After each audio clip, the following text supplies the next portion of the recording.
અમદાવાદ ગાંધીનગરમાં આંતરરાષ્ટ્રીય સેક્સ રેકેટનો પર્દાફાશ થયો।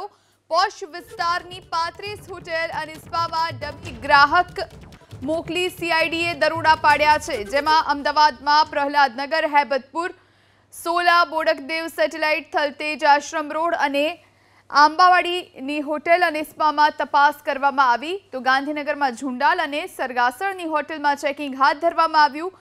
પોલીસે 13 વિદેશી મહિલા સહિત 52 મહિલાને મુક્ત કરાવી છે, જેમાં 8 ગુજરાતી, મહારાષ્ટ્રમાંથી 4માંથી 3 મુંબઈની, 9 દિલ્હીની અને 8 મહિલા પશ્ચિમ બંગાળની હોવાનું સામે આવ્યું છે। પ્રહલાદનગરના કોર્પોરેટ રોડ પરની હોટેલ રમાડામાંથી ટ્રાન્સજેન્ડર ફિલિપાઇન્સની મહિલા, જ્યારે આંબાવાડીની ન્યૂ કમ્ફર્ટ ઇન હોટેલમાંથી મળેલી યુગાન્ડાની 5માંથી 1 મહિલા ગર્ભવતી હોવાનો ખુલાસો થયો।